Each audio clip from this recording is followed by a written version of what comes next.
And then also, we hope to move them on. All right. Welcome to your committee, Representative Hill. And just to start too, we do have time cards up here. And I think that we had prepared a certain amount of time for testimony from everybody. And what you'll see is that when you see a green one, it means that you're a minute into your testimony, or that you have a minute left in your testimony. The yellow one, and they're not there big, but you can probably see them down here. The yellow one to everybody is the 30 seconds left. And of course, you know, we get to this and it's like, okay, that was the time allotted. So we hope that if you see the red one pop up, you can conclude your testimony at that time. So thank you for listening to the overview, and now we will get to our first bill.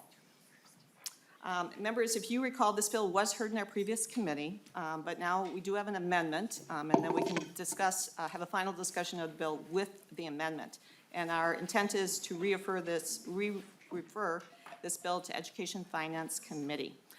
Vice Chair, would you like to make the motion to move House File 1257 before us to be re-referred to the Committee on Education Finance? Yeah, thank you, Chair Pryor. Yes, that's the motion. Wonderful. All right. Vice Chair Hill moves House File 1257 before us.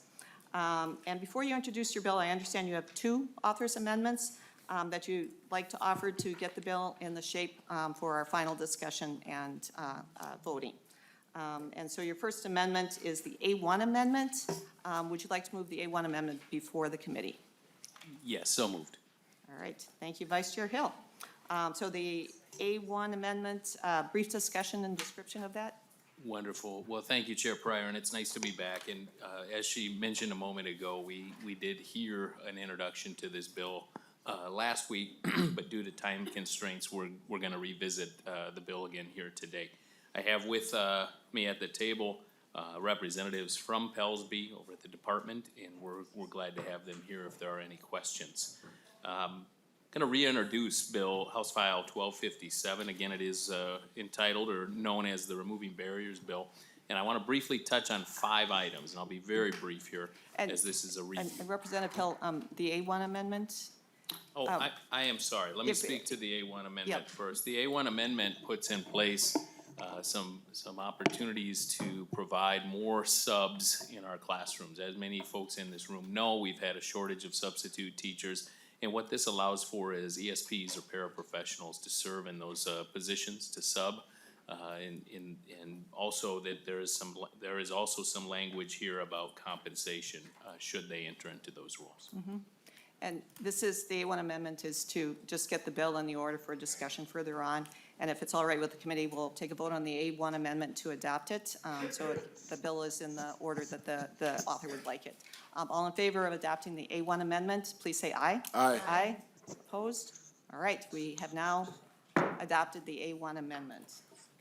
And there is a second amendment too, I believe that you have, Representative Hill. That's correct, Chair Pryor.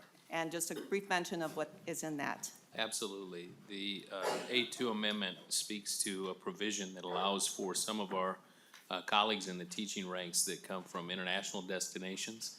And due to the timelines on when licenses can be reviewed or renewed, there's been some challenges inadvertently placed on these teachers and burdens surrounding their need for work permits, documentation, et cetera. And so this is a fix for that allows to take that pressure off them. Mm-hmm. Thank you, Representative Hill. And again, reminder for the committee, we heard this bill before, discussed it in that form, but now we're hearing it with these amendments. And I'm hoping that our discussion can focus on these amendments that we've just added before we take a vote on the bill. All right, so all in favor of adopting the A2 amendment, please say aye. Aye. Aye. Opposed? All right, the A2 amendment is now adopted.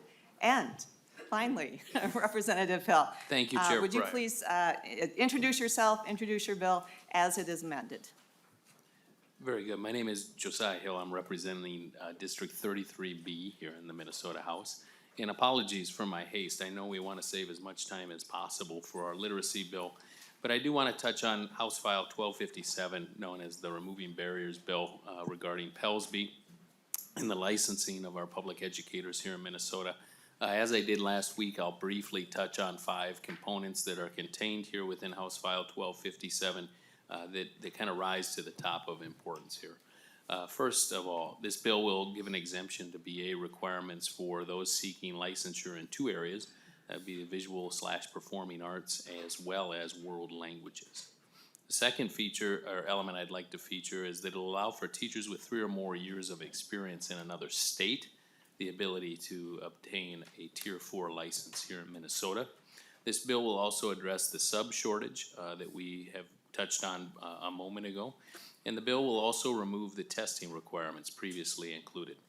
We've been hearing more about this element from our testifiers last week and may again here today. But we'd also like to note here in the introduction that there's been zero demonstrated correlation between the outcomes of such testing and success in serving students and families within our school settings. It's important here is that we may have many concerns around the utilization of the science of reading in discussions here for this bill. And what I would offer is to folks that we are going to be hearing that literacy bill later in today's session. The fifth component that I wanted to touch on was also mentioned in the amendment, and it allows for our international teachers to have a timeline that works for them so that they can have all of their documentation in place to remain here in Minnesota to serve our students. And with that, Chair, I'd like to welcome any testifiers that we have signed up. All right. Thank you, Representative Hill. The testifier that signed up ahead of time is Caitlin Snyder. And if you would introduce yourself, and I have you down for 2 minutes of testimony. Thank you. Thank you, Madam Chair and members. My name is Caitlin Snyder with Education Minnesota. We largely support House File 1268 as introduced, removing barriers to education. In particular, we are excited about removing racially biased testing requirements. Just today, I was texting with a member who for 9 years has been trying to pass the MTLE and hasn't been able to, as well as opening different pathways into the classroom for our artists and world language teachers. We did have some concerns on Section 12 of this bill, and we appreciate working with Representative Hill to get those concerns addressed. Just to be clear, the sub shortage hurts our members. Our members postpone medical appointments, they give up much needed prep time to cover for colleagues, and they attend work when they are sick because of the lack of available subs. The difficulty in filling these positions largely comes from the working conditions in schools and the low compensation. We were also concerned about paraprofessionals being told to get a substitute teaching license under this provision. So we really appreciate the language giving protections and barring retaliation for people that do not choose to seek a license under this protection. So glad to be here today in full, unfettered support of the bill. Thank you, Madam Chair. Thank you. Thank you for your testimony. Now, we will now move to member questions and discussion. And yes, Representative Mueller, please. Thank you, Madam Chair, and thank you for the amendments to this. I did have a question on the A1 amendment. How do we come up with the $200 a day for our substitute teachers? Representative Hill. Thank you, Chair Pryor. Thank you, Representative Mueller. This was landed on as a nice round number that found itself in the ballpark of what subs are paid in districts around the state. Tried to take an average of that, but also considering the average around what a daily rate of pay would be for a paraprofessional. And the concern here was that somebody who was serving as a paraprofessional, also known as an ESP, would enter into a subbing role for the day, and in some cases, maybe being required to take a pay cut to do that. And so that was the reasoning behind that part of the amendment. Representative Mueller. Thank you, Madam Chair. And you know, we've had several testifiers on the short call substitute bill for the last couple of years. And the number one thing that they talked to me about was not that pay was the reason why they wouldn't come. It was the barriers into getting a substitute teacher's license, which is what your original amendment was trying to, or your original language is trying to address. You know, mandating a pay, even though I understand what you're talking about, I know that there's been another bill in, I think in Ed 5, that would increase the pay for paraprofessionals. So is this equivalent to that? I don't know. But mandating the pay, $200 in Minneapolis may be easily absorbable. $200 in Austin is not as easily absorbable. And so I'm concerned that while you're trying to increase the opportunities for substitute teachers, you're actually taking them away from them. And so I would just really urge caution on this, not because I don't want our subs to be paid appropriately, but because our school districts are able to kind of judge how that is in their area. We have started to remove the barriers for them, and that is something that I think is really important. The only other thing that I would comment on, Madam Chair, thank you for just indulging me one moment. We talked about removing the licensure exam, and you and I have talked lots about that, because teacher are performative based, and yet in this bill, you remove the pathways that's performative based. To go from tier 2 to tier 3 using 3 successful years of teaching is performative and honoring the experience of the teachers, and yet we can't have licensure exams because we're performative based. So I'd really like to be able to understand how to rectify this, especially as I have hundreds of teachers contacting me saying they want to preserve pathways to tier 3. So thank you, Madam Chair. Representative Hill. Thank you, Chair Pryor, and thank you, Representative Mueller.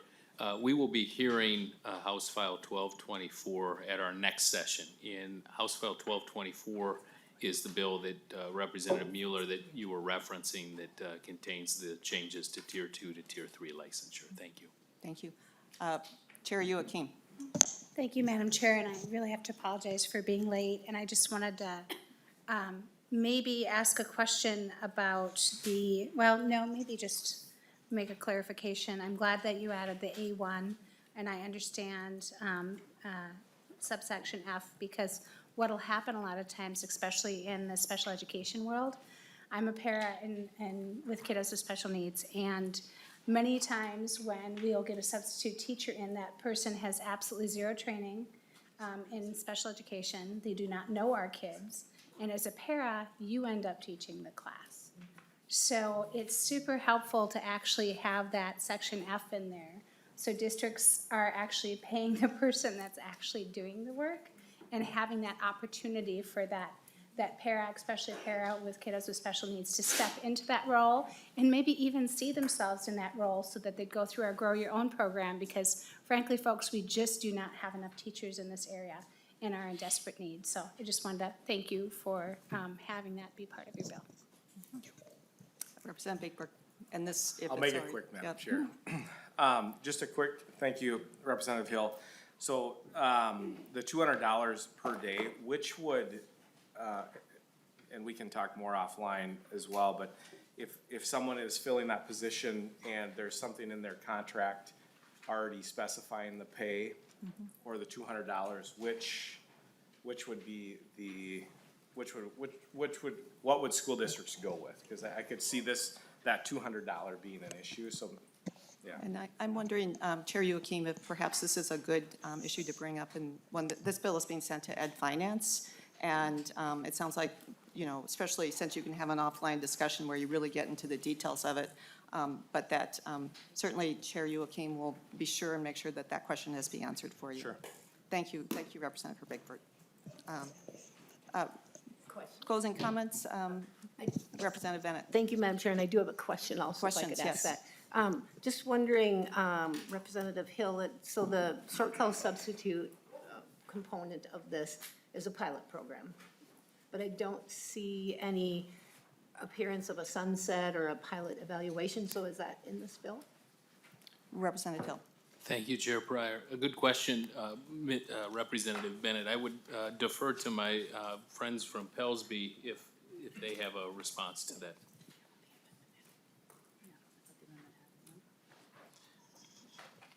It was intended to be present here. One moment. And we'll have when you're ready to respond, if you would identify yourself and proceed.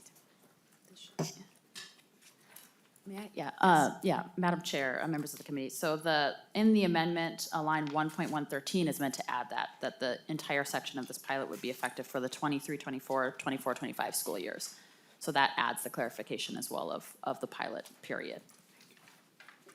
Madam Chair, Right. thank you. So, Thank so you. my question is though, it's a pilot, so usually a pilot, I guess get the sunset's probably in there because it's authorizing it for 2 years, correct? But then what about the evaluation of the pilot to see if it's actually working? Dr. Bailey, further clarification? or Representative, Hill? or excuse me, Chair Pryor, Representative Bennett.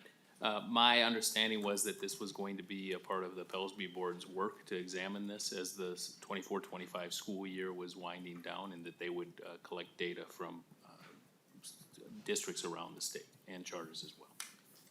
Thank you. And Madam Chair, I'll just give a few closing comments. I get that that's the understanding. I think it should be made pretty clear in the bill because pilots are important, and we're making some significant changes here to the teacher substitute program, including some concerns about, naming how much they should be paid and so on. I think these are kinds of things that are gonna greatly affect the program. We should find out how they do affect it. And to me, one of the big issues here is that a huge part of the teacher substitute issue is that districts are being micromanaged and their hands are tied on who they can have to substitute and now how much to pay them and all that kind of thing.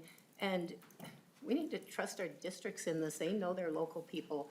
And it seems to me like we're just gonna make it worse. So I do hope we evaluate this pilot. And then the other part of this bill, which I've mentioned before, I just think it's egregious to take out things that show a teacher has been trained in the science of reading when it is so evident that our students right now are not learning. And I don't believe it's the fault of teachers. It's the fault of a faulty method of teaching reading right now that is causing our students to be way behind. And that concerns me greatly, that we are removing this from reading as like probably the number one thing about teaching that we can ever get to, because it's tied to all other subject areas. It's tied to mental health, it's tied to behavior problems, and yet we're just going to take that away. That concerns me greatly. It's just something I can't support at this point. I appreciate the bill and the work on it, but I have lots of concerns. Thank you. And I'm going to go to closing comments at this point, Representative, and Thank you, and Chair because- Pryor. and because we are moving this forward to education, finance, and I think we can have discussion about the points that have been raised. So closing comments. Very good. Thank you, Chair Pryor, and thank you for sharing the concerns, Representative Bennett. As we move forward, this is one of 3 Pellsby bills that have been heard on a regular basis since Pellsby came into existence. And we will continue to work to refine, to ensure quality in these bills, and looking forward to the opportunity to talk more about it in advance of our hearing in Ed Finance. So with that, I would urge support. All right. Thank you, our testifiers, for being with us again and being here through the next bill too. Thank you, Representative Hill. And with that, Vice Chair Hill renews his motion to re-refer House File 1257 as amended to the Education Finance Committee. All in favor of this motion, please say aye. Aye. Aye. Opposed? No. The ayes have it, and House File 1257 is moved now to Education Finance. All right, thank you. Moving on, we have 1268, Teacher Licensure and Teacher Preparation Program Changes Made. Members, it is our intention to re-refer this House File 1268 to the Education Finance Committee. And Vice Chair Hill, would you like to motion House File 1268 before the committee to be referred to Education Finance? So moved. Thank you. All right, Representative Vice Chair Hill moves that House Bill 1268 is before us. Before you introduce your bill, I understand you do have another author's amendment that you'd like to offer to get the bill in the shape that you would prefer. Would you like to motion to make the A2 amendment before the committee? That would be the motion. Thank you, Chair Pryor. Thank you. All right. The A2 amendment is before us, and could you speak to the amendment? Very good. This bill is known as the Operational Excellence Bill, and the amendment speaks to the structure of the Pellsby Board that's being proposed in the bill. All right, thank you. All right, so this is an author's amendment to get it into the form that he would like for discussion today. So all in favor, and any questions? All right, thank you. All in favor of adopting the author's A2 amendment, please say aye. Aye. Aye. Opposed? All right, the A2 amendment is adopted. So now we have the bill in the form that you would like it. So Vice Chair Hill, please reintroduce us to this bill and proceed. Absolutely. Thank you, Chair Pryor. And again, just to reintroduce very briefly, we did touch on this bill last week here in committee and heard some testimony on it at that time. This bill seeks to provide clarity by updating some of the technical language surrounding the Pellsby Board, and also, after examination, makes a shift to the structure and size of the Pellsby Board, moving it to 13 members. And with that, I would open it up for testimony. All right. All right, so I see that we have 3 testifiers that have signed up. And the first that I have on the list is Matt Schaefer. Please introduce yourself and proceed. Chair Pryor, members of the committee, good afternoon. My name is Matt Shaver. I'm a teacher and the policy director at Ed Allies. Thank you for the opportunity to speak on House File 1268 as amended. We have a couple of pieces of feedback on the bill to share. As the legislature considers adding additional teacher voice to the composition of the board, we would encourage the explicit inclusion of Tier 1 and Tier 2 teachers so their unique and valuable insights can contribute to the important work of the board. Lines 2.8 through 2.18 propose a needed, clearer definition of shortages of teachers of color and Indigenous teachers. We support this clarification. However, changing only this component of the teacher shortage definition misses an opportunity to improve our state's understanding of the very real shortages facing our students. Our Department of Education, our state licensing board, and our legislature cannot confidently answer this question. How many unfilled teaching positions do we have right now in Minnesota? It's problematic that we don't have an answer to that question. We don't know which licenses have the most unfilled positions, where unfilled positions are located, and whether or not we have more or fewer unfilled positions in the last number of years. The best information we have as a state is the one question Pellsby asks school districts every 2 years for its supply and demand report. Did you have teacher positions that were budgeted for in the last school year but were not filled due to lack of qualified applicants? Yes or no?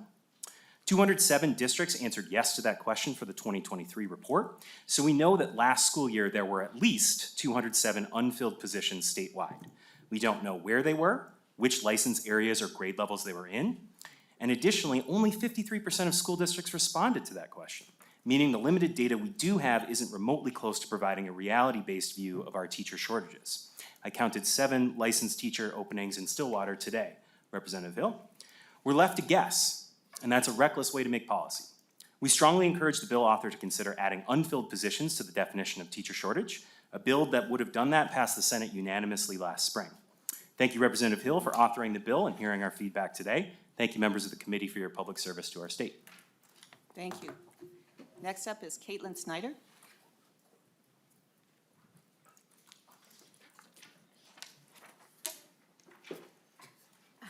Hello, Madam Chair and members of the committee. My name is Caitlin Snyder with Education Minnesota. I would like to speak to you in support of the bill as amended. When the Professional Educator Standards and Licensing Board was created in 2017, one of the last disagreements between Governor Dayton and the legislature was regarding the board makeup. Governor Dayton insisted that any board whose purpose was to license teachers should have a majority of teacher members.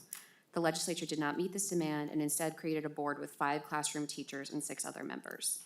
Today, due to open positions, we have 2 classroom teachers serving on Pellsby. This is not an accident. This is how the board was designed to function, to skew heavily towards administrators and their concerns versus treating teachers like the professionals they are. Members, this board makeup is an aberration. There is no other board in statute that is the same setup. For example, the Board of School Administrators has 10 members, 7 of whom are school administrators. The Board of Nursing has 16 members, 12 of whom are nurses. Pellsby needs more teacher members, not just as a value statement for the profession, but for the practical purposes of doing their job. Only teachers can serve on the discipline committee. With only 2 teachers currently on the board, deadlock decisions can be commonplace. Or if one of the teacher members knows the teacher under review, they need to recuse themselves, leaving one person in the state determining discipline decisions. These board openings can be hard to fill, both for teachers and administrators, which is why I laud Representative Hill for bringing forward language allowing board members time off to join board meetings and providing board members with a stipend. As a labor union, we believe in paying people for their time. I also believe it is a good idea to keep the categories of teachers as broad as possible, in this case, metro and rural, to keep the applicant pool large. One of the current non-classroom teacher board members is a teacher prep member. Now, this is not the same thing as somebody who's working day in our E12 settings. However, this is an incredibly important role of PELSB as they review because they review and approve all of the teacher prep programs in the state. So thank you, Representative Hill, for adding another teacher prep board member to the board, which would bring the board to 7 teacher members out of 13, which is much closer to other boards. Thank you. And you're certainly welcome to submit written testimony too if there was more points that you wanted to cover. Thank you. Finally, we have Nafisa Mohammed.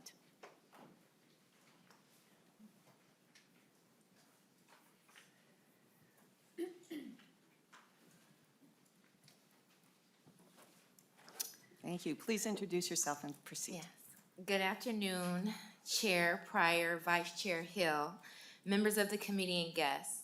My name is Nafisa Muhammad. I'm here to testify in support of House File 1268 and to support a recommendation about the proposal for the new composition of PELSB. I'm also the Deputy Director of Educators for Excellence, Minnesota. At Educators for Excellence, we offer direct advocacy and organizing training to our members, educators fighting for education equity in Minnesota. In this process, we offer them to elevate their voices whenever education policies are discussed. I'm also a former teacher and a parent. I spent 8 years at the Minneapolis Public Schools. Again, I'm here on behalf of our members to testify in support of House File 1268 and to offer a recommendation about the proposed new composition of PELSB. Starting with Section 11, Subdivision 2 in line 316, our members applaud your proposal to add 2 more members to PELSB who will be chosen if approved among licensed educators in Minnesota. This bill would also add a 3rd teacher to the board with the proposed elimination of the administrator from a cooperative representative line 4.8. Representative Hill, PELSB already has rules about diverse roles in public education system that each member needs to have. I encourage you to align the important steps that you are taking with this bill by amending it to incorporate language that would prioritize having new members from currently underrepresented communities. This does not necessarily mean race as part of a diverse demographic. We need to ensure that PELSB listens to a variety of voices when debating important teacher licensure and teacher preparation program approvals. Such a change would add much-needed diverse representation from the many groups that makes our state more diverse. Chair Pryor and members of the committee, thank you again for the opportunity to share our members' recommendations. Thank you. Thank you for being with us and providing testimony. All right. Having no more testifiers, we'll move to member discussion.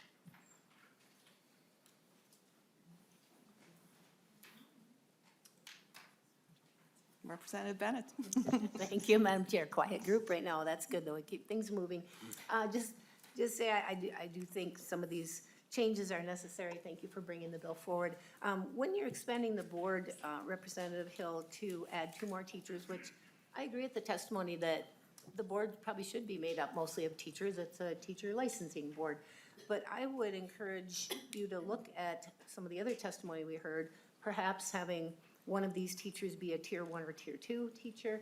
And then another group that I can see that should be represented there is our non-public schools. They are greatly impacted by teacher licensing, as we can see by some of the things that are being pushed through our licensing right now. And so having a member be a non-public school teacher, I think would be also a good thought. So just thoughts for you to mull over as you move forward with this. Thank you. Thanks, Madam Chair. Representative Bennett, and I will recognize Chair Joachim too. She does have a comment. Thank you, Madam Chair. Maybe it's just a clarifying question for PELSB. Say that 3 times fast. Do non-public school teachers have to be licensed? Yes, and if please respond, but begin by identifying yourself. Thank you. Madam Chair, members of the committee, my name is Michelle Hirschbach, and I work at Pelsby. In order to work in a public school, you do not need to hold a license from Pelsby, but or in order to work in a private school, but many of our private school educators do have licenses.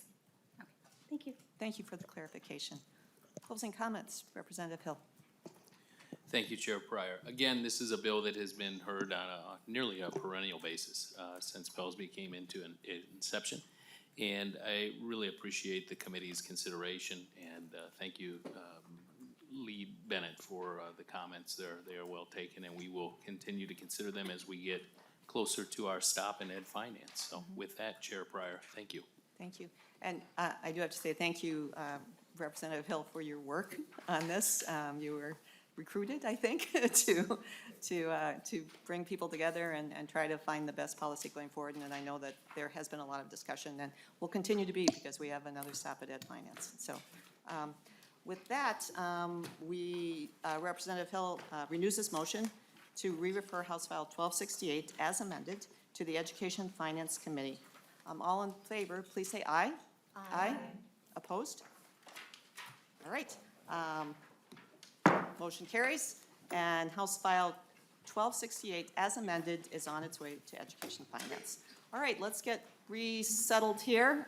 We have House File 629, Representative Edelson is our chief author. And as you kind of stage yourself, because I know we have lots of testimony to hear again, and the reminders that we will be trying to keep track of the time that had been scheduled for your testimony, and we do appreciate when people are able to keep to their allotted times.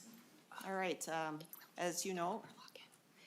Thank you, Madam Chair. I'm wondering if your committee administrator can come help my Yes, next and you can do testifier that log in as while we- I'm as we move the presenting the bill. All right, we'll get that set up for you. Thank you. All right. Representative Ellison is not a member of this committee, but we have one of the co-authors of the bill, Representative Feist. So Representative Feist, would you please motion for House File 629 to be before the committee to be referred to Education Finance? Yes, Madam Chair, I would be happy to make a motion to move House File 629 before the committee and to re-refer it, or just before the committee at this point. And then to be Oh, and referred to. And to be re-referred referred the to. Education Finance Committee. That is our intent. All right. Thank you. So we have the bill before us, and Representative Edelson, would you please introduce yourself? And then I believe that we do have an author's amendment that we would also like to adopt. I do. Heather Edelson, I represent Edina and Bloomington. Madam Chair, I do have an amendment I would like to move. It's the DE1. All right. Representative Weiss, would you like to make the motion to move the DE1 amendment before the committee? Yes, Madam Chair, I move the DE amendment, DE1 amendment before the committee. All right. I do a brief explanation of well, it's a DE amendment, so let's bring that up.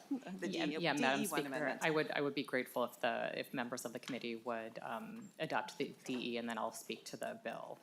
Okay, as amended. All right. Madam Chair, do we have to adopt the A1 amendment to the DE1 before we? I can't remember. Madam Chair, we're not going to be. We're not, we decided not to Okay, do, yep. great, thank you. Yep, a little bit of streamlining. This is enough to handle today, but yes, thank you. Thank you, Chair Joachim, for watching out for us. All right, so we have the DE1 motions to be before us. All in favor of adopting the DE1 amendment to get the bill in the shape that the author would like to present it, please say aye.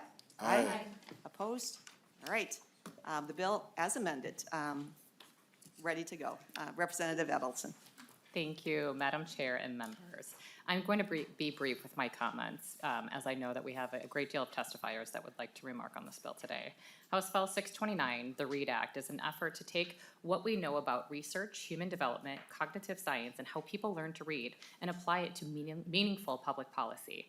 This goal is to support our districts and to improve literacy rates across the state of Minnesota, to help every child have the opportunity to read well. Before you are slides that I have provided titled The READ Act that detail legislative history over the past 22 years. Many thanks to our House Legislative Library for their work here in compiling this information so members have context. You should have a handout with MCA reading score data. Now, I'll be the first one to admit that MCAs are not a great way to look at literacy rates, but unfortunately, that's how our state does it now. So I'm providing that. What you'll see there is about 50% of the children in the state of Minnesota, only about 50% are reading at grade level.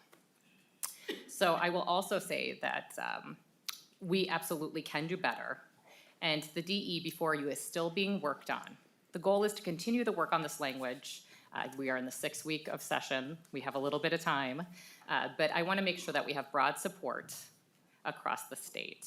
There's 2 changes I want to specifically note for members that we will be addressing in the weeks to come before it gets to education finance, is the definition of reading and literacy specialist, and also adding language about progress monitoring. And right now, Madam Chair, I'm going to walk you through just the bill, and then I'm going to move straight to my testifiers. And I've been aware, once they kind of know they're up next, they should be coming up. But the READ Act seeks to remove literacy reporting from the world's best workforce. This reporting requirement doesn't really do anything for our literacy scores in the state of Minnesota. It's just something districts have to do. We don't use it, districts don't use it. We build and strengthen the local literacy plan that districts report on annually. We're moving that report from July 1st to August 1st. It adds reporting under a local literacy plan, which we're really trying to make more comprehensive. So it adds literacy screeners to be used in the first 6 weeks and the last 6 weeks of a school year. It's the results of the screeners to be added to look at growth. Reading curriculum a district uses would be reported on the local literacy plan. It states that the commissioner must recommend screeners to a local district to choose from by July 1st of 2023.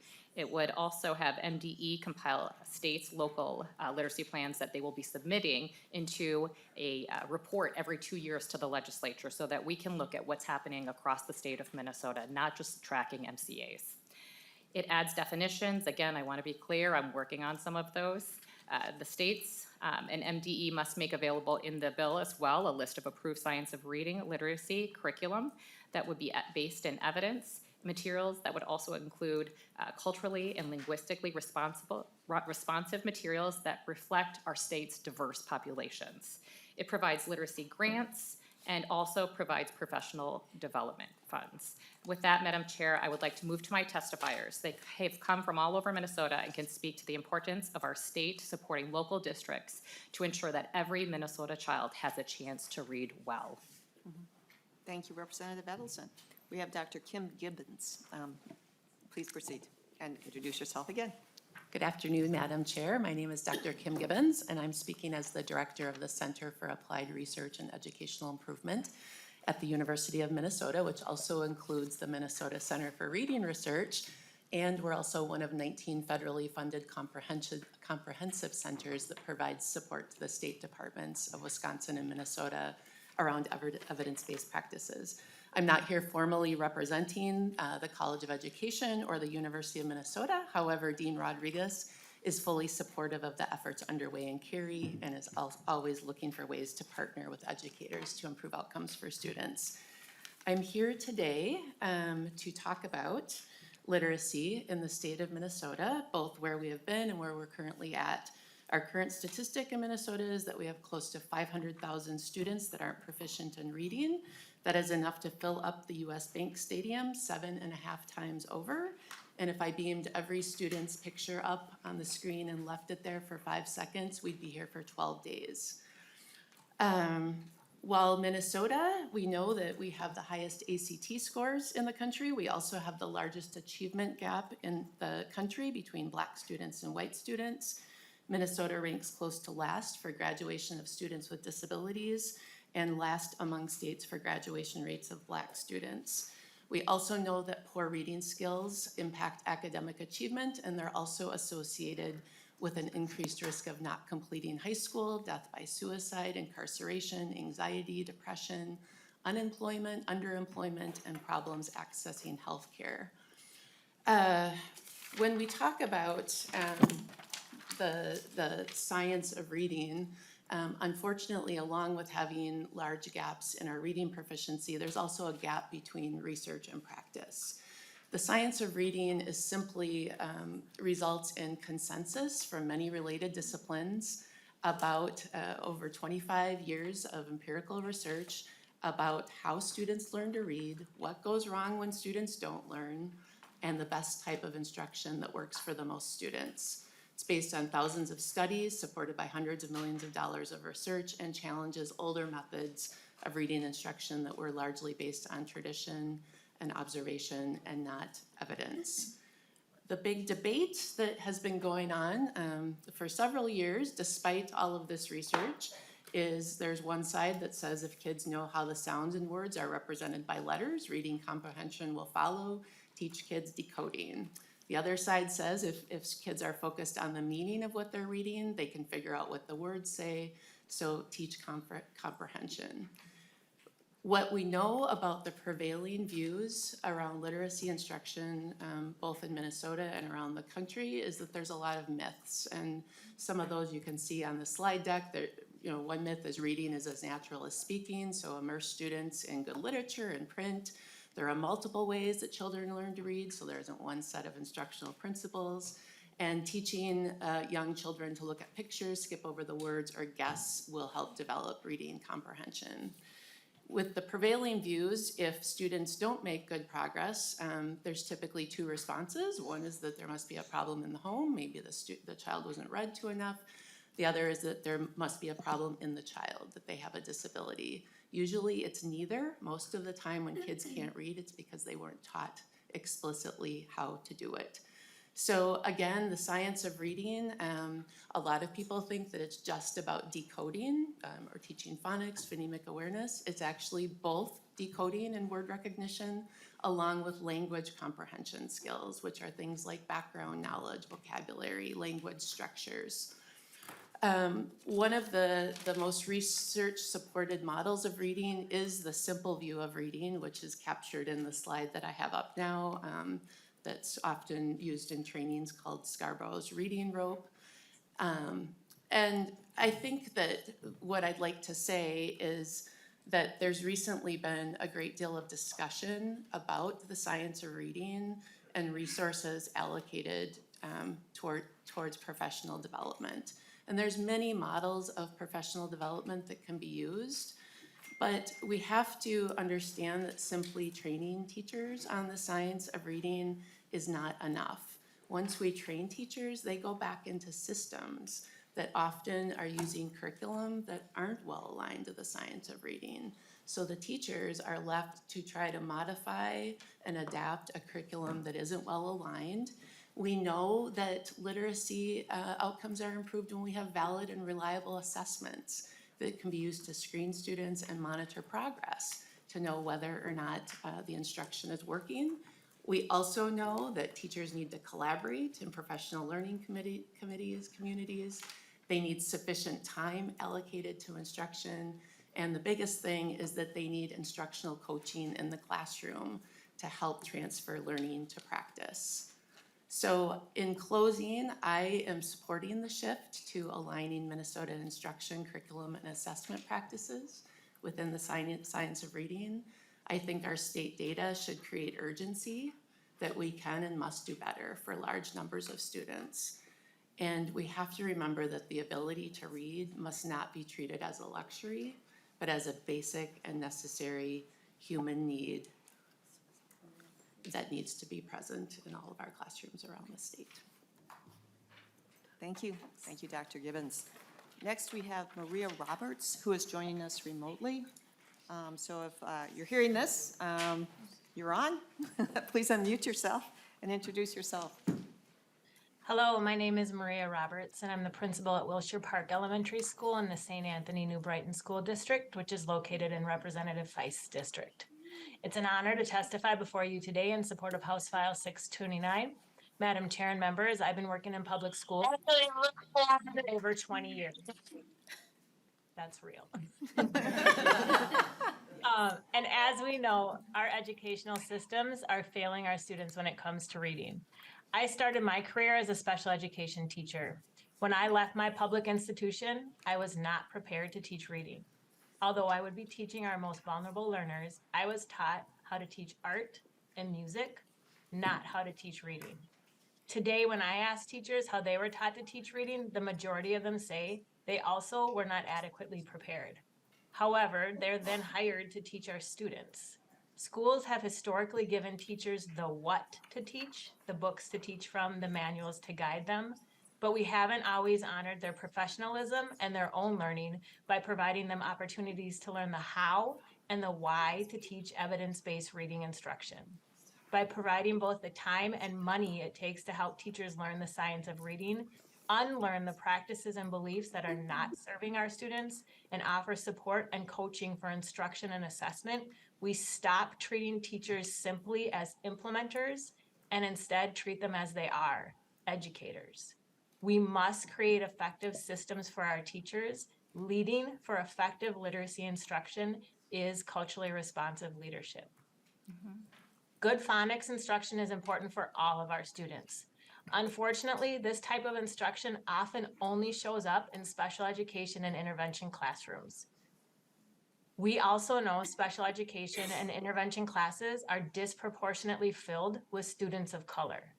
Implementing effective and quality phonics instruction into Tier 1 may actually help us to reduce the number of students in intervention and special education. But here's what's most exciting for me to share with you today. We've begun to provide professional development opportunities, and we've purchased curriculum aligned with the science of reading in our building in order to meet the needs of our students. And we see classrooms filled with joy. Teachers are joyful when kids are successful. Kids are learning to read and they are proud. Pride breeds joy. Adding phonics has only enhanced our literacy instruction, and teachers have not stopped teaching other reading components, including comprehension. We must equip our students to become independent learners. In order to achieve that, they must be able to read. Madam Chair and members, thank you for the opportunity to testify today. Thank you. Thank you for being with us virtually. We have here in the room Kate Scapel, and then after that will be Nafisha Mohammed, so you can be ready to be the speaker after that. So please introduce yourself and proceed. All right, thank you, Madam Chair, members of the committee. My name is Kate Scapel, and I am the Elementary Curriculum and Gifted and Talented Coordinator for School District 197. We serve the communities of West St. Paul, Mendota Heights, and Eagan. Over the last 20 years, I've taught from preschool all the way up to 3rd grade. And I've worked as a technology integrationist, and now I work in curriculum for all content areas. My main focus in literacy over the last 5 years. When I was working on my bachelor's degree in elementary education, I was taught how to teach phonics, reading comprehension, even, of course, writing. Not nearly enough training on it, as a number of our testifiers have said, but that's for another conversation. When I started teaching preschool, I was teaching phonics to my 4-year-olds to get them a head start into kindergarten. And then when I got my dream job of teaching 1st grade full-time in a classroom, I was teaching a small group, guided reading group. And as I asked a child to sound out a word, the reading specialist who was there to support me told me to stop. We don't tell kids to sound out words. We use other strategies, like look at the first letter and read the rest of the words in the sentence to try to figure out what it is. And that just creates all sorts of problems, inequities in how to teach children how to read. I was confused by that advice, but did what I was told and what I was trained by them to do. This was a model that was widespread across districts all over the country. It was fun to teach kids how to love books, guess words, and love to read. They'd sit and just read all day long. However, when it came down to decoding difficult text, that's where the rubber hit the road and children started to struggle. About 5 years ago, when it came time for my district, now I'm working in curriculum, to review curriculum, we attended the MTSS, Multi-Tiered Systems of Support Conference with Dr. Kim Gibbons, who you just heard from. And we learned that we needed a better way to assess the fluency of our readers. And so we switched to using... I'm so sorry, Ms. Scapel, but we have reached the 2-minute point, so do you have a closing comment that you can leave us with? Yeah, I just wanted to say that the work that's being done in this bill, I support, and that based on the experiences in my school district, the greatest need is for training, and then, as Dr. Gibbons shared, resources so that teachers can go back to classrooms and use them in an effective way to make sure that all kids learn how to read. Thank you. Thank you for sharing the stories that you were able to in our time allotted. Nafisa Muhammad again. And then after that, it'll be Rick Sandsted, so you can be ready to move up. Be standing by, please. And please introduce yourself and proceed with your testimony. Chair Pryor and members of the House Education Policy Committee, it's me again. My name is Nafisa Muhammad, and I am a high school English teacher taking a time out. After 8 years of teaching and going on strike, I decided to take a mental health break. I now get to support teachers as Deputy Director of Campaigns at E4E Minnesota, who are fighting for safe and stable learning experiences in addition to safe and stable schools. I am here to share my perspective on this bill. Teaching is an art and a science. It is the reason why I got a psychology degree before beginning my master's in education. I emphasize in adolescent psychology and the impacts of trauma on learning because I knew I wanted to be a teacher with insurmountable responsibility of teaching other people's children. I wanted to understand the brain. Specifically, I wanted to understand how children of color who are victims of intersectionality within institutional racism can still learn and thrive. As a Black teacher, I understand the science behind the role model effect. I understand the role cultural connections play in the learning brain. I understand the role of chunking instruction, like phonics instruction, that is evidence-based in learning, in literacy learning. I believe in the both and. All children deserve evidence-based reading instruction and to encourage cultural and language applications and training of teachers in these competencies. Lastly, in my new role, I now have more time to be a more engaged parent of a brilliant second grader who is being taught the science of reading by a highly experienced, brilliant Black teacher. I love watching her use the science of reading and the art of teaching to advance my son's and his peers' learning through their cultural funds of knowledge. My dream would be not only do we center science in reading, but the science behind cultural and linguistic connections to the brain in all learning experiences. However, ensuring every child can read while honoring their cultural and linguistics identity is an awesome first step. Learning to read should center the whole child's humanity. It has been done in states like Colorado, and it's totally possible through this bill here. Thank you. Thank you. Thank you for being with us on this one, too. All right, we have remotely, we have Rick Sandsted, and in just a moment, if you unmute yourself and introduce yourself and proceed. And then also we'll bring up Barb Dufferin, who would be the next presenter here. And then after that, it's Lucy Payne. All right, thank you. Please proceed. Great, thanks. Good afternoon, Chair Pryor and committee members. Thanks for the time to share our experience that might inform some of your next steps. My name is Rick Sandsted, and I have the pleasure of serving the community of Alexandria as the superintendent of schools. I want to share our Alexandria Public Schools experience around our investment in the science of reading. We started our science of reading journey in 2017 with a training focus on our special education and reading intervention teachers. Next, we invested some resources in 2 staff members who could then become internal certified trainers within our district. This allowed us to expand the training in an affordable fashion throughout our schools. Even through the pandemic, we were able to invest in the development of our staff around the science of reading. This training has allowed us to support student growth and, as Principal Roberts mentioned earlier, increase student joy in our elementary schools through our regular classroom instruction as well as our intervention and special education support structures. For districts like ours who have already invested in training, reimbursement for this expense is very important to our effort going forward. As Dr. Gibbons and Principal Roberts referenced, it's not just about the initial training, but the support through materials and ongoing coaching as well. We know more about how kids learn how to read. We know more about the importance of training teachers and the skills they need to help students be successful. It's time for our actions to follow what we know. Many districts across the state, and you're hearing from a number of them today, have already acted. And we need to make sure that all staff and students in our state have the same opportunities to be equipped with the tools they need. That opportunity is in front of us today. Thank you for the opportunity to testify this afternoon. Thank you. Thank you for being with us. We have here in person, Barb Dufferin. Thank you, Chair Pryor and members of the committee. My name is Barb Duffrin, Superintendent of Matamidi Public Schools, and this is going to start to sound familiar. As a district, we fully agree with the urgent need to change our instructional practices to align with the science of reading. And as a district that has begun that process, we want to ensure that urgency does not lead to rushed implementation with poor outcomes. In 2018, our Education Foundation helped support the training of 2 teachers in becoming letters facilitators. Our facilitators are now training their peers using Volume 1 letters training, which requires 80 hours of work for each participant and has been likened to a college course. We have put considerable time and resources towards letters training, and at the end of this year, we will have over 50 teachers trained, which represents all of our K-2 classroom teachers and many of our district special education and reading intervention teachers.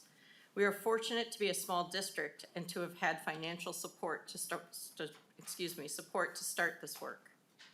Upon completion of Letters Volume 1 training, a school-based leadership team will oversee the implementation of our literacy program, as well as the de-implementation of practices and resources that are not aligned with the science of reading. The team will provide leadership in auditing and rolling out new curriculum resources, identifying additional training, and analyzing data to identify future needs. I share all of this information with you to help illustrate that the implementation of the science of reading is a big lift, not simply a training. House File 629 will support the work we are doing in Matamidi, and I want to emphasize a key element of implementation and de-implementation work is ensuring access to instructional coaching.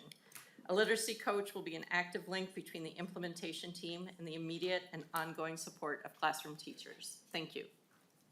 Thank you. And I believe we have next Lucy Payne on Zoom. No. On our remote. Oh, you are here. Okay. I mean, I thought you were, but. I'm here with my superintendent, Barb Duffrin, Madam Chair, and members of the committee. I'm Dr. Lucy Payne, a Matamidi School Board member and faculty member in teacher preparation at the University of St. Thomas. With my multiple roles in education, I've been actively involved in literacy work through the work with the Hunt Institute. This is the first bill that I have seen that approaches literacy improvement from more of a systems perspective. There's not one person, group, or organization that is responsible for the current situation in Minnesota. Each stakeholder has a role to play in the improvement of outcomes for all students. This bill involves many of the key components and stakeholders. And while we appreciate the ideas and concepts in this bill, our experience tells us that we need what is included in the bill and more. We recommend that House File 629 expands the training of the science of reading to all staff, including building leadership, teachers, and paraprofessionals. And the science of reading is a multi-year ongoing process. Time is needed if we're going to achieve the depth of knowledge and impact we desire. In addition, we hope the final language of the bill will fully fund all districts and schools in the depth of training and instructional coaching support needed over time. In order to see the changes we seek in outcomes, we need to acknowledge that learning to read and comprehend text is a complex process that will take time. Training our teachers and others in the science of reading is an important start, but not a quick fix to a complex issue.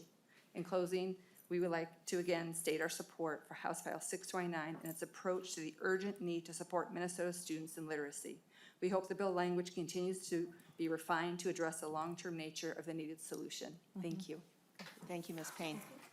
We're next going to turn to Greta Evans-Becker, who will be here remotely. And then at that time also, if we can have Dr. Justin Killian and Jocelyn Thompson move up to the testifier stand and be ready after this testimony. So Greta Evans-Becker, if you can unmute yourself and join us remotely by identifying yourself first.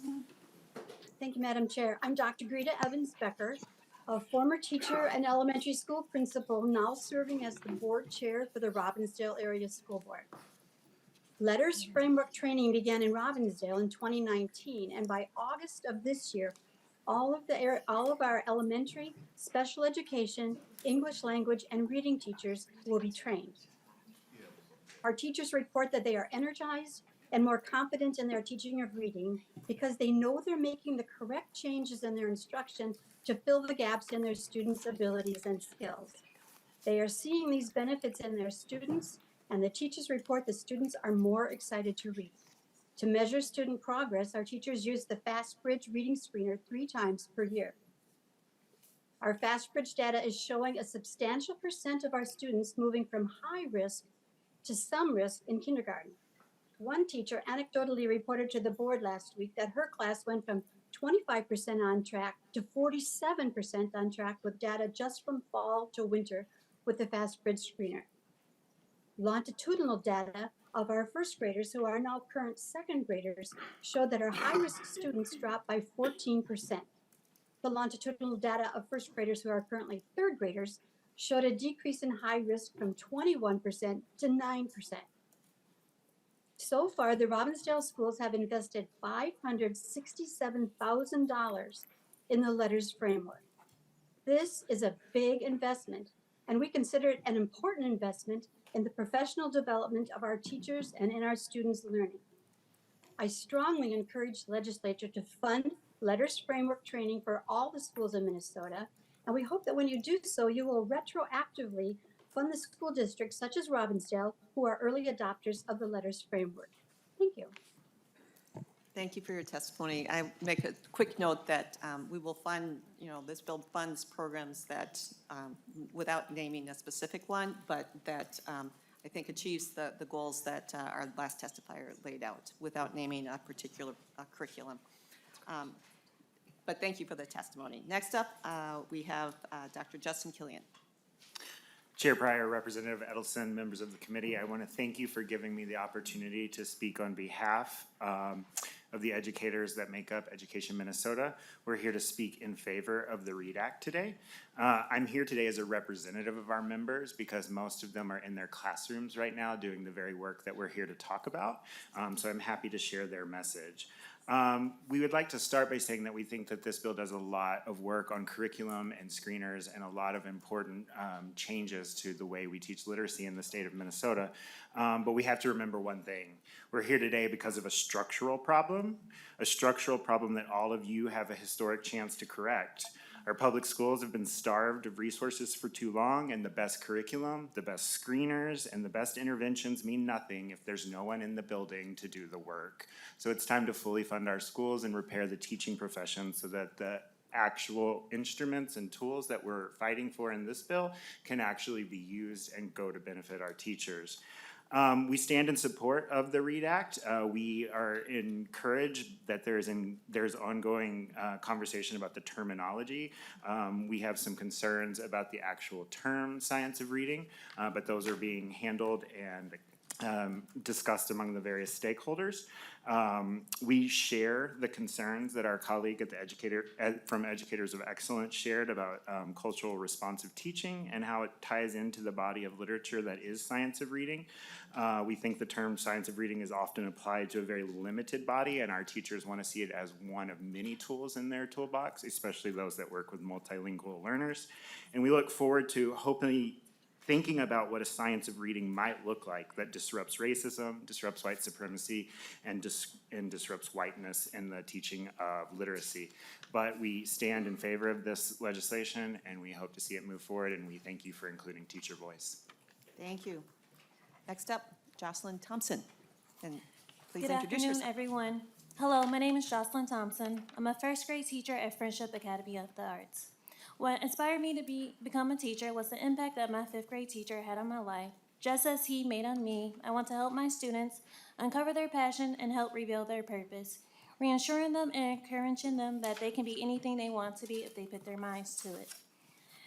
As an early educator with minimal experience teaching with phonics instruction, I really appreciate with being able to work with Girls Academy and teaching their curriculum. Because not only was it a structural and rigorous curriculum to follow, but it is very engaging and fun for my scholars. This was super important, especially since I started my first year off teaching during a pandemic.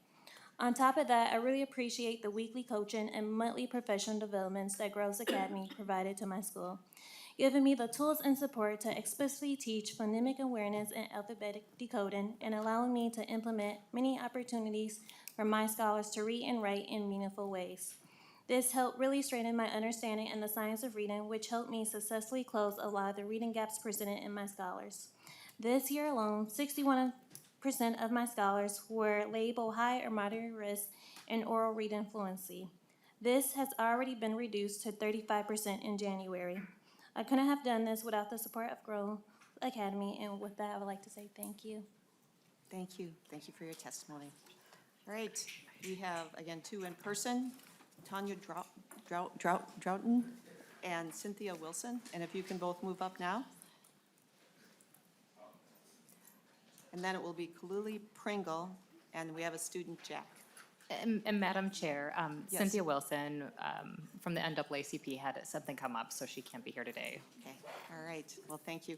Well, Kaluli Pringle and Jack would be the next two after this. All right, so please introduce yourself and proceed. Hello, Madam Chair and Committee.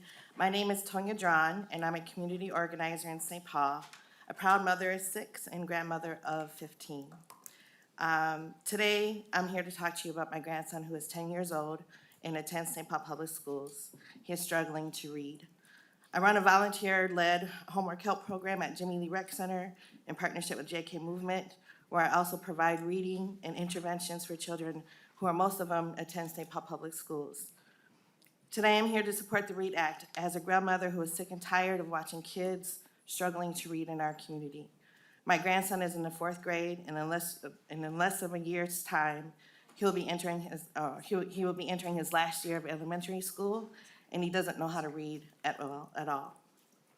My grandson has been in 2 different schools, and we moved him out of the first school because they didn't feel that him not being able to read was important enough to really put any type of intervention in. I had high hopes for the second school. It was a school I graduated from, an elementary school, a magnet school, and haven't gotten any support from them as well. This year, as I watch my grandson struggle to read, I start to notice him acting up in school, walking out of the classroom because he's frustrated during academic times when his teacher gives instructions to read and to do his work, and does not sit down with him to actually read the work out so that he can actually do the work himself. When you read it to him, he comprehends, he can answer the questions, but then you also have to sit there and help him write out the answers so that he can write the questions, answers down on his homework. At home, we are trying as well. I asked the teachers, I asked the school to provide other instructional things that I can do, workbooks, vocabulary, something at home that I can do to reinforce his reading, and it's falling on deaf ears. I did not get any help from my school, my teacher, or my district. As somebody that provides the homework help program at our local rec center, I also have tried to write grants to help kids to have reading intervention at the homework help. They come to us, they don't know how to read well. We're helping them doing the reading, helping them write the answers so they can complete their homework and get good grades so they could pass to another grade, knowing that they're passing without being able to read. Thank you. Thank you. I would like to thank We have come Edelson to for our end. sponsoring this bill. Thank you very much. Thank you for the personal testimony, and we so appreciate you being here and hearing from you. Lily Pringle, and then Jack. Thank you, Madam Chair, members of the committee. My name is Kulia Pringle. I am the Minnesota State Director for the National Parents Union, and I'm here to support House File 629, the READ Act. At the National Parents Union, we provide one-on-one support to Minnesota families as they navigate the pre-K to 12th grade education system. I also co-founded the Homework Help at Jimmy Lee Rec Center. From my vantage point, I see the frustrations as I support parents one-on-one as they realize they have no support when they try to ask for support when they realize their child is not where they need to be. 30% of 8th grade students in Minnesota performed at or above proficient on the National Assessment Education Progress. This means 7 out of 10 of our 8th grade students who just have little over 4 years left of public education career are not reading on grade level. We owe them more. We owe them by adopting explicit strategies to ensure that we are using strong, research-based curriculum. We owe them high-quality, ongoing professional development for our teachers, and we owe them the ability to continuously monitor and improve their progress. I believe the READ Act accomplishes these things for our kids. I coined a phrase called Read or Die, and I'm going to read a poem from a former student which convey this phrase. My hand was raised, you looked at me and turned away. Little did I know I wasn't having a good day. So I screamed. I threw my paper and my pencil on the ground. I got kicked out from then on. School to school, I moved around. Now I'm 17, this school thing isn't really for me. The streets are more appealing till we got caught in court. The cop said he felt threatened. I'm on t-shirts and clouds in a gate that looks like heaven. the look on everyone's face, I hate to see them all so down. I watched my mom scream as they put me in the ground. If only I have known my life I would plead to think this all happened because she couldn't help me read. Thank you. Thank you. Thank you very much. All right, our next testifier is Jack. Thanks for being with us. Hello, Madam Chair. My name is Jack. I'm a fifth grader at Bethune Elementary in Minneapolis. I didn't learn to read in my first few years of school. It was really hard when I found out I have dyslexia. The doctor told my mom to hire a tutor trained in how to teach kids to read in a certain way, reflecting the science of reading. I didn't really get what that means, but I know it works because I learned to read. I was taught letter sounds and combinations in a certain order. I grew 3 grades in just 2 years. At my school, most families don't have the money to hire a tutor, and lots of my friends struggle to read too. But we are smart and capable, and we can all learn to read. We just need the right kind of help, and that's where you all come in. I hope you will pass the READ Act and invest more money in kids and our teachers and schools. My mom told me you have 17 billion extra dollars. You should give a lot of it to public schools because it's where the future is made. Thank you to everyone who's worked on this. It matters so much to so many. All right, no clapping, please, please. It's not, we actually don't do that in committees, and I apologize for having to say that because we all want to, but we can't. Thank you, Jack, for being us. That was wonderful. All right, now you can go sit down. I'm gonna answer hard for another. All right, so we are in the section that's public testimony, and so we do have 3 more additional speakers. And I believe they're coming forward, Dr. Audrey Lensmeyer and Dr. Stephanie Rolla-Gun. And then our final testifier of the day will be Bobby Burnham. Thank you, and please identify yourself and proceed. Thank you. Madam Chair, members of the committee, Representative Edelson, thank you for allowing me to speak with you today. My name is Audrey Lensmeyer, and I'm a professor at Augsburg University, where I teach future teachers. My PhD is from the University of Minnesota in literacy education, and I taught as an elementary teacher in Minneapolis Public Schools. The comments my colleagues and I are making today, and you have a handout that we've put together, the comments that my colleagues and I are making today about policies that will determine definitions of evidence, reading, and how to teach reading are connected to a much larger story in this country where teachers and teacher educators and institutions of higher education are blamed for the stubborn achievement gaps and in standardized test scores. According to Wenzel in 2020, in the Reading Research Quarterly, this targeting pulls attention away from the overwhelming influence of racist and other oppressive practices in schools and society that greatly constrain generative opportunities for teaching and learning to read, particularly learners from marginalized community. This same blame game has been going on for over 100 years. This is nothing new. But now we know more, so we can do more. The READ Act can be improved in very simple ways. Do not pit science of reading against all other forms of research and knowledge that has informed how teachers can support learners. I know it feels good to say that this will improve reading scores and it will end the achievement gaps, but unfortunately an overemphasis in policy and funding will not produce your desired results. Further, the current plan holds impoverished views of teachers and learners. While it overemphasizes certain aspects of learning to read, It diminishes or ignores other. Instead, we might draw on a different model So of actually, teaching. I have that- one more paragraph, And, and I have one more paragraph, Madam Chair, I'd like to finish. and that takes how long? It's one paragraph. Okay, thank you. Instead, we might draw on a different model of teaching and learning to guide our policymaking.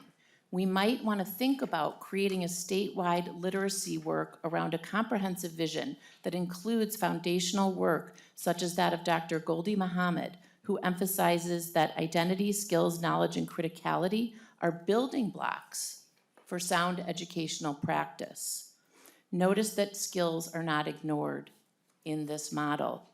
My colleagues and I would like to support the state of Minnesota. We'd like to support the Reading Act. We'd like to collaborate with this body. We'd like to collaborate with MDE and the union. We can do better, and we welcome the opportunity to continue to work together. Thank you. Thank you. We have Dr. Stephanie Rolog-Yoon. Thank you. Madam Chair, members of the committee, thank you for allowing me to speak to you today. My name is Dr. Stephanie Rolog-Yoon. I'm a former classroom teacher, and I teach pre-service and practicing teachers. Similar to what Nafisa said earlier, on my best days as a teacher, I draw on the processes of reading and assessment and the backgrounds children bring with them, the link between reading and writing, and the individual identities and interests of students. For example, I was providing targeted instruction to a small group of third graders who needed reading support. It wasn't enough, as they were still not making progress. In response, I reflected on what I knew about the students. I had them take pictures and tell stories related to those pictures. I typed up these stories to make them part of the text with the strategies. With this shift, they started to feel more confident. They were engaged, and their fluency and comprehension increased. In the decisions I made, I moved from a one-size-fits-all script to meeting the children's needs based on a comprehensive, evidence-based approach to reading. As I connect with literacy specialists across districts that serve primarily BIPOC students, I hear a similar message. The concepts described as the science of reading alone are just not enough to fully support students, and research shows this. They are not enough for interventions, and they are certainly not enough for whole class instruction. In addition, teachers need to consider the context surrounding their readers, what culturally responsive pedagogy looks like in action, the backgrounds and languages students bring to school, and the ability to identify when a specific strategy is helping them move forward or not. In the READ Act, as it is, there is a mention of culturally responsive materials, but the mandated curriculum and professional development that is tied to funding is solely defined around the science of reading, which in fact is in direct opposition to recent research-based recommendations for multilingual learners. This narrows the content, pedagogy, and possibilities that could contribute to overall reading success for students. Further, good teachers want to draw on the vast body of research and knowledge so they can support all of their students. If we limit their ability to do so, we risk losing more of our strong teachers. To reach all of the students and support our educators, please expand the language and action steps of the READ Act to include comprehensive sciences of reading and literacy. Great, thank you. Our final testifier is Dr. Bobby Burnham. Thank you, Representative Ellison. Thanks.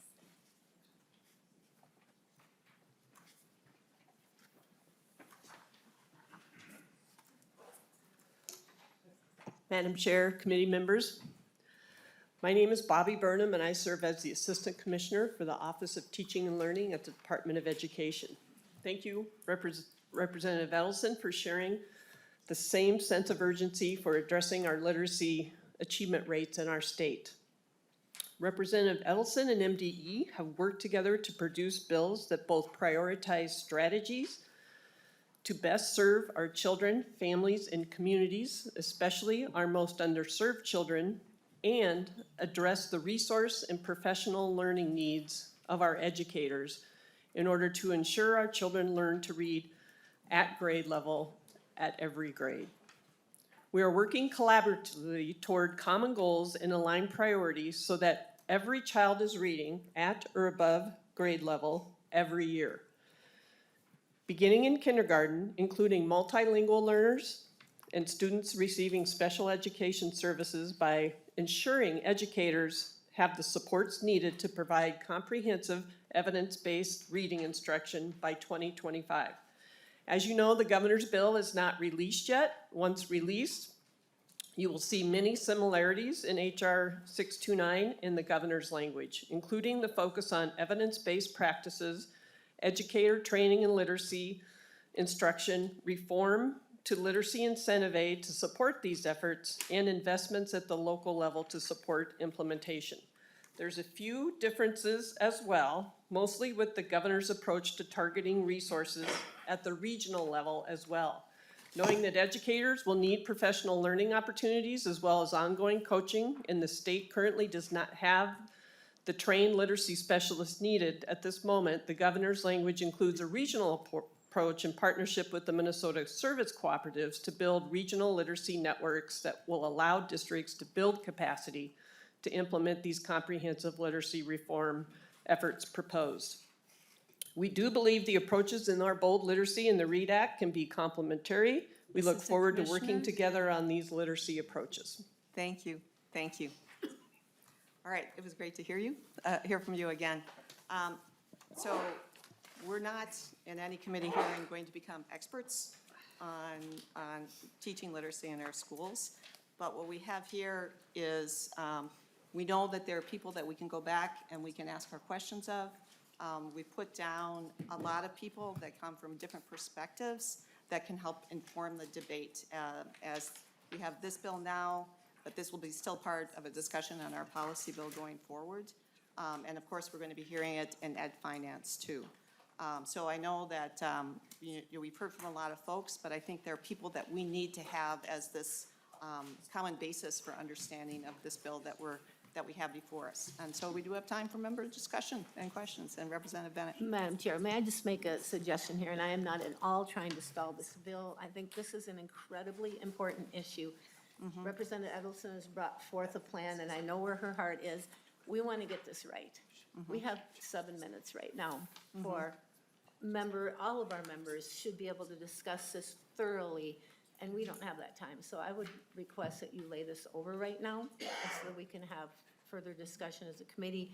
Maybe some of these key testifiers can be available on Zoom so that we don't call them back here, but this is too important. Reading is critical, and we're in a crisis. And I don't think this bill is being given the weight that it needs right now if we aren't allowed full discussion. So I would just request that we lay this over and continue that discussion. Okay. I'm going to call on Chair Joachim because we were sending this to Ed Finance and where we're also going to be having discussions there to get your comment on that. Madam Chair, I think it's up to you if you want to take a little bit more time. I know how tight your schedule is, so I would leave it up to you. I know when we get it in our committee, we'll be more focused on the fiscal aspects, so. All right, thank you, Chair Joachim, for that comment on it. So I think we can leave it over and continue our discussion. But what I do hope is that, we've had it introduced. We have the author here, we have had the expert testimonies, and if any member has actually clarifying questions, I would ask that we get those clarifying questions addressed before our next meeting when we bring it back, and that when we do come back to a meeting, that we actually are saying, here's some policy that we want to look at, or that we think needs maybe a different take, and that you would share those comments with the author before we come back again too, and then we'll decide but then we can have a public discussion of what the public needs to know about this from our different perspectives. So if we can kind of preface it as continue to do the work, because this is a massively important bill, and we do want to make sure that we have participation and that exchange of ideas and discussion to make it the right bill at the right time, and that all the parts of it are really working. Also knowing that, we have time here in education policy, but that also the time in education finance is going to be valuable also. So appreciate your clarification and discussion on that, Representative Bennett. And I know that we probably can't spend too much time. I mean, there's a lot of time that we could spend, but we need deadlines. Otherwise, we would never get through anything. And, the kids can't wait. We've got to figure it out, and we want to figure it out in this session. So, thank you. Any other closing? I think at this point,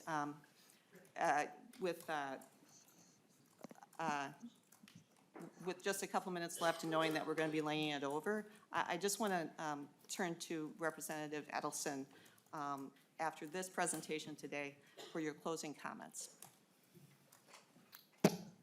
Well, thank you, Madam Chair and members. This is Representative Bennett, a very important issue, and I think this is a bipartisan issue that we can actually come to agreement on. I know there's many things that we can agree on, and this should be one of them. And I just want to address, how we've looked at literacy in the past. 50% of kids, think if 50% of this room, we decide whether or not you can go on, this half can go on and live a successful life. And you know what? That chance even increases if you can afford private tutoring. That's what we're talking about right now. It's a math question, but we're determining people's lives, young people who don't know that we're doing that for them. So I'm happy to lay it over. Madam Chair, I do really request, though, that we make it a priority to bring it back so it can go to Education Finance and has time for vetting. But I will have change to it, Ms. Representative Bennett. If you have suggestions, or anybody on this committee has suggestions, I'd be happy to work with you. All right. And with that, let me get to the right number here. 629. Right, and with that, House File 629 is laid over.